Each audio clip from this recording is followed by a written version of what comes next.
what's up, everybody? It is January 8th, Wednesday, coming in hot with Adam Peake and the W's and Corey Connors out of Columbia. You know, I was born there.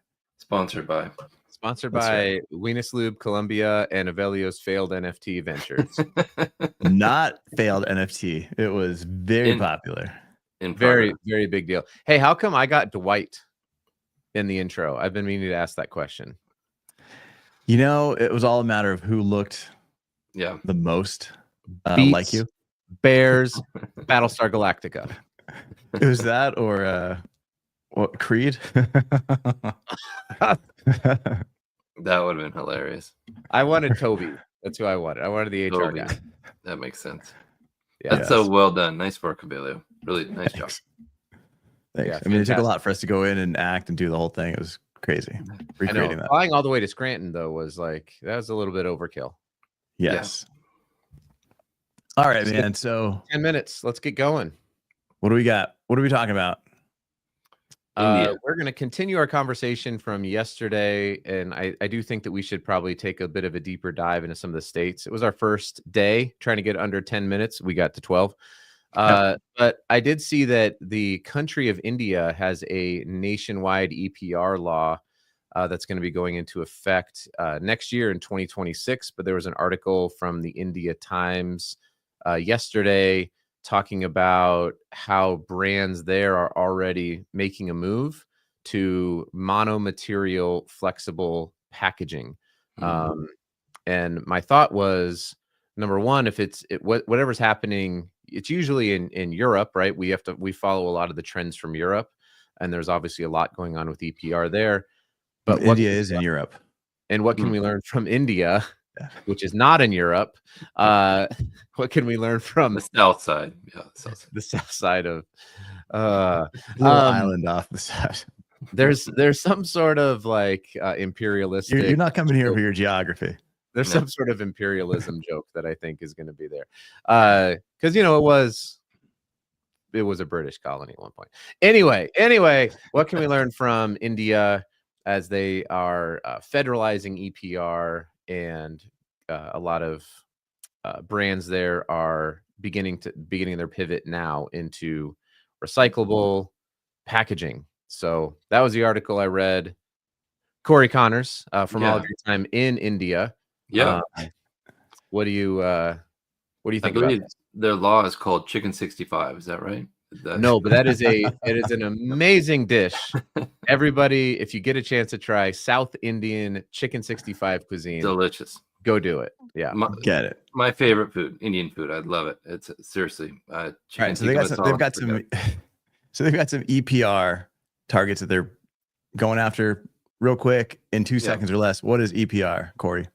Extended producer responsibility. And the reason why it's such a challenge in India with the people I've spoken with is a lot of people there have to buy in very small quantities.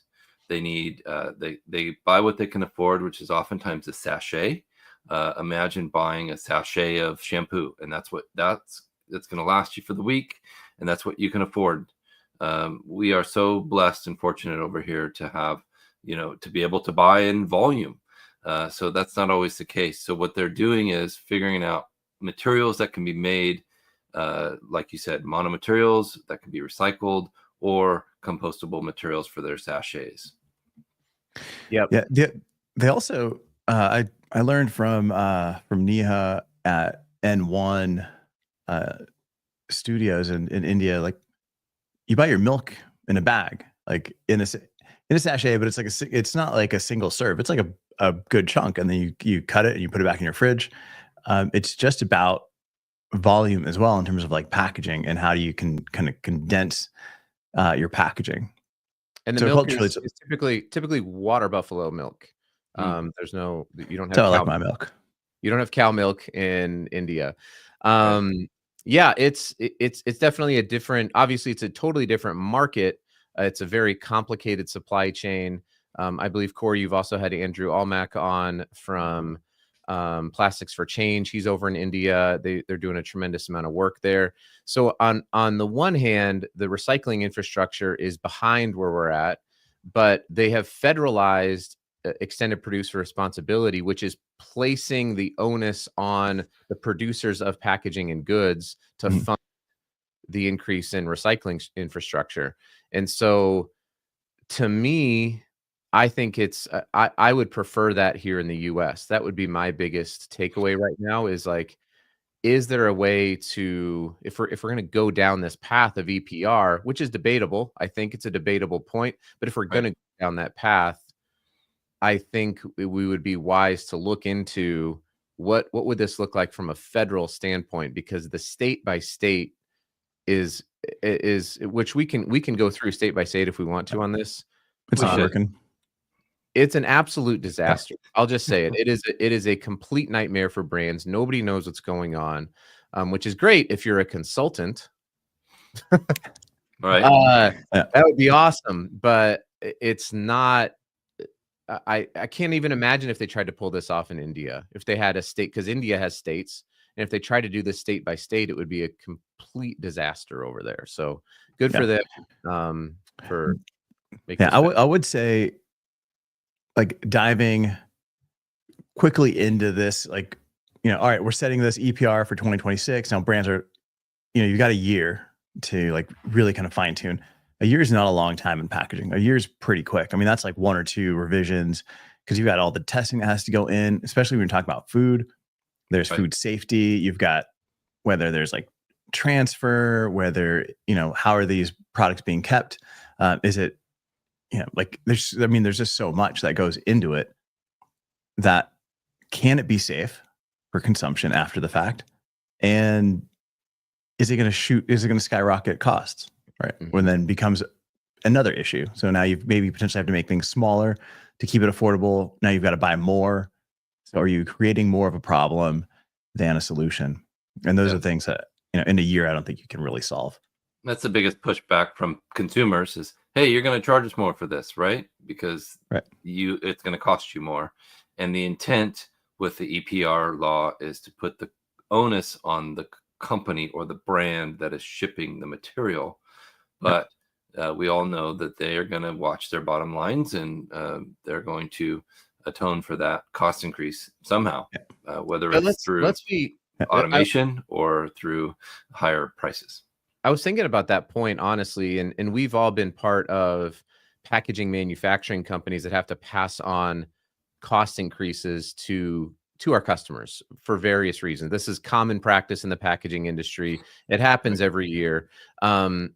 And so I think there's, like, many are the plans of mice and men. Is that the quote or something like that? It's like, there might be plans to pass it on, but that is actually where market dynamics come in. And we all know if you go to a customer and say, hey, we're going to have to pass on an 11% price increase, they're going to go, okay, we're going to go out to bid. If you're in the US, they're like, what's 11% of $3.99? Right. Then you'll stump them there. Right. Maybe, but also they're not selling to, if you're in retail, you're not selling directly to consumers, you're selling through distribution. And there is a whole bunch of B2B, buying that's set up there. So if you try to go to your distributor in the US and you say, hey, there's going to be a 10% price increase on this because of EPR, and your competitor who's been trying to get into that set at Target for 2 years says, no, we'll keep our price. Yeah. What price increase? Yeah. So that's where I think possibly that's where I think that EPR has an opportunity to stick with the brands, is the same reason why you've seen some margin erosion in printed in industrial packaging, is because if the market won't accept it, then you have to adjust your price. And so there could be a benefit there that customers don't end up paying for it. They just find less of the product they wanted or a different brand. Yeah. But you've got, thinking supply chain, all different hands that it goes through. Each one of these guys kind of tacking on. At the end, the brand's going to have to, some of those costs are not absorbable. But like John Gregory says here, there's zero chance any manufacturer will not pass added costs for EPR. They're going to try. They will certainly try. They will. Thanks for joining us. It's 10 minutes or less. We got it in 10 minutes and 4 seconds. Thank you guys. Join us tomorrow. We'll keep going. John, thank you so much for joining us. We'll see you guys. Thank you.